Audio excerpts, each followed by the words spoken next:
So good afternoon, everybody. Thank you for being here. My name is Dean Trantalis, the Mayor of the City of Fort Lauderdale. With me are my colleagues on the Commission, Commissioner Sorensen, Commissioner Glassman, and Commissioner Moritas. Thank you for joining me, along with members of our community who are here to discuss measures that the City of Fort Lauderdale is intending to take with regard in response to the coronavirus. I want to apprise the public that I have just signed an executive order declaring a state of emergency in the City of Fort Lauderdale in response to the growing nationwide coronavirus pandemic. It is extremely important that we act now as a community to stem the spread of this dangerous disease. We must be prepared to change our way of life for a while in order to combat and control this outbreak. We continue to see the number of cases rise locally and throughout the world. There are now more than 125,000 confirmed cases of the virus globally, with close to 7,000 new cases reported within the last 24 hours. We have at least 11 cases of coronavirus in the greater Fort Lauderdale area, with an unknown number of people awaiting test results.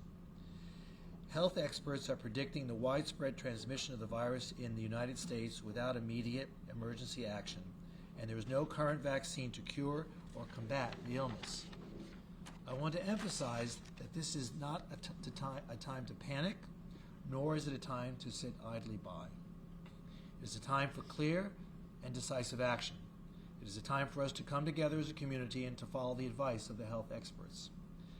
At my direction, the city is implementing guidelines laid out by the U.S. Centers for Disease Control to limit the spread of the disease. This strategy is aimed at reducing close contact and public gatherings as much as possible. We are also acting in concert with Governor DeSantis' recent decision to declare a public health emergency in the state. Under the declaration, the city is prohibiting all public gatherings of more than 250 people. This includes all city events, all approved special events, all city recreational programs, and all organized sports leagues. We are also canceling upcoming meetings of the City Commission, all city boards and committees, and all special magistrate hearings, as well as all code enforcement board hearings. City management and my office have been in close consultation with our partners in the community. They share our concerns, and I appreciate everyone working together on behalf of our public health. As a result of these restrictions, the Broward Center for the Performing Arts will suspend all performances effective immediately. The St. Patrick's Day Parade and Festival and the inaugural game of the Inter-Miami soccer game, which were scheduled to occur this weekend, have also been canceled.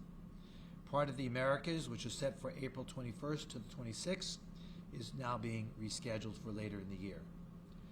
The NSU Art Museum informs us that they will remain open with normal operating hours for visitors, but that will postpone all large events through April 17th, including Starry Night first Thursday. The Museum of Discovery and Science will also remain open, but it has canceled its food and wine event scheduled for this evening. Please note that this order does not impact Broward County government, the Broward County School District, the North Broward Hospital District, or agencies of the state and federal governments. They are independent of the city and in charge of their own operations. Chief Judge Jack Tudor of the 17th Judicial Circuit asks that I pass along the following. All jury obligations are suspended for the next 2 weeks. That's March 16th to 20th and March 23rd to the 27th.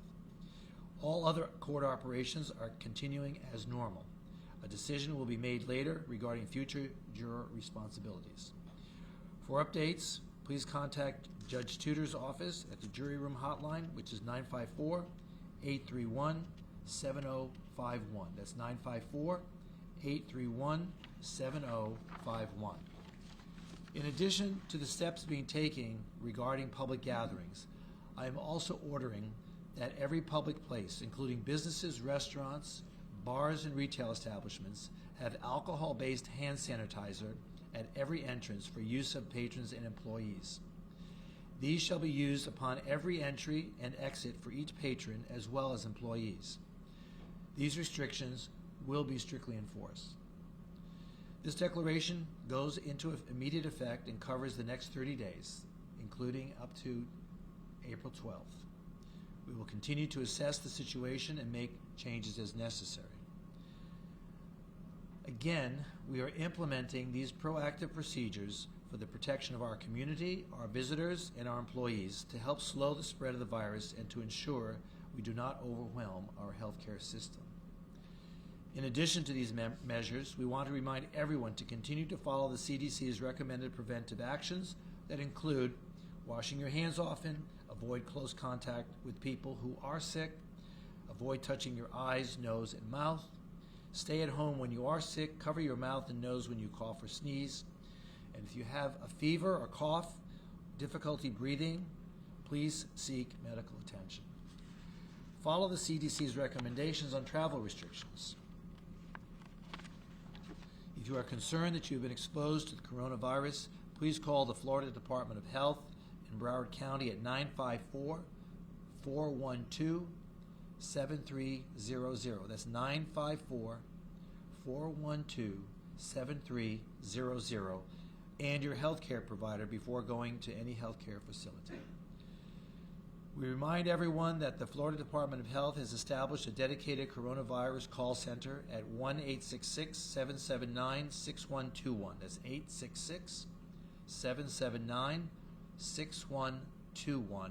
That's available 24 hours a day, 7 days a week, as well as a dedicated email address at covid-19@flhealth.gov. That's COVID-19-19@flhealth.gov, which the public can use for questions or clarifications on issues related to the virus. Additional information is also available at www.coronavirus.gov or www.floridahealth.gov. Any questions? Mayor Trantalis, we know that spring break is in full swing on Fort Lauderdale Beach right now. Any precautions being taken to control those large crowds of people out there? It's a very good question, and what we are intending to do is to proactively post signage reminding people how they can maintain their own personal hygiene and trying to avoid as much contact as possible with other people. I know it's a difficult expectation because it's a party scene out there. We don't control the beach, but we can certainly try to encourage behavior. And we are going to start posting signage up and down the beach to encourage people to maintain good health practices.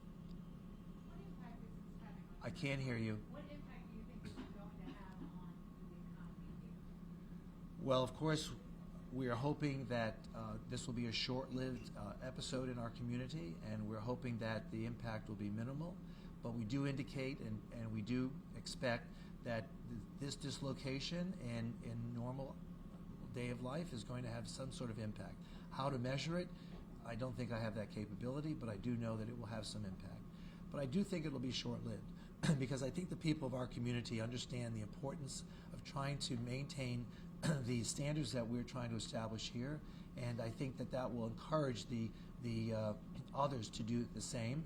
And by doing that, we can hopefully restrict the spread and hopefully contain this virus, and so that we do not have the significant impact that other communities may be suffering.